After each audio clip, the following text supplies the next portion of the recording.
for a mayor to have something like that happen, that's the kind of day you dread.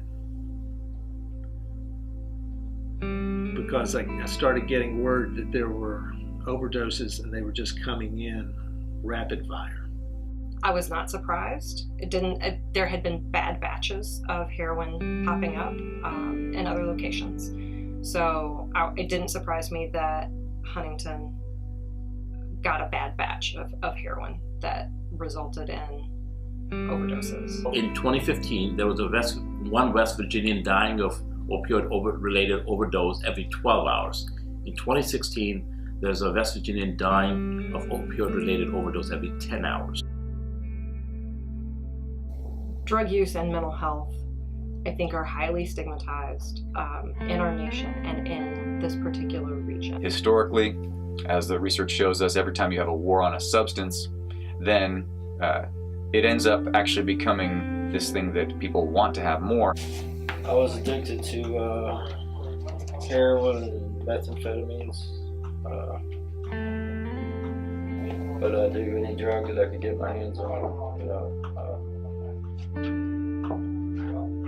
It's one of those things when you hear when you're out there doing what we do, and you hear someone that died on the product, it makes you want to.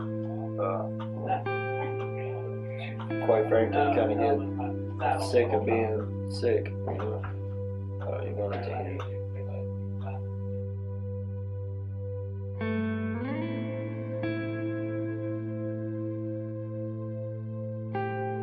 We hear so much from outside community members about drug users don't deserve a second chance, or they're not worth the rescue medication like naloxone. And so I think that stigma, because people are considered to be responsible for their own mental health and their own medical health, and when they don't do that because they're using drugs, then we hold them accountable, and then we blame them even more for like the plight that they find themselves in. Addiction is much more of a chronic brain disease issue, not a choice issue. We know that to be fact scientifically. Keeping it criminalized and shaming people and not having jobs for people and not having treatment is a recipe for more and more addiction. They have a disease that eats away at them.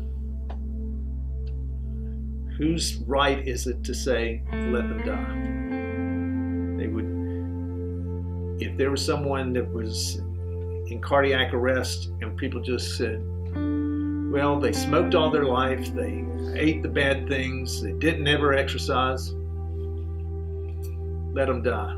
That person would end up going to jail. I'm going to keep saving the life and give the person another chance at recovery. Why wouldn't I? Our nation has been exploited. Our nation has. Just here in Cabell County, we have 96,000 people in Cabell County. Over a 5-year period, 40 million pills were dropped upon our community.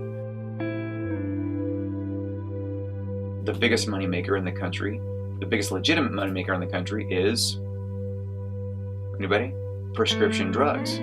So if that's the case, then we can recognize that, wow, okay, that's an element that puts pressure on our kids. It's the biggest moneymaker in the country. It is something that impacts each and every family, community fabric, the basic fabric.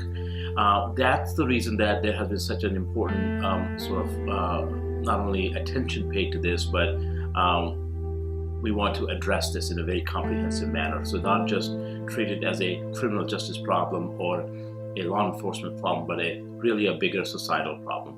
Well, if we're the epicenter of the epidemic, then we should be the epicenter of hope, the epicenter of recovery, the epicenter of how we defeat this.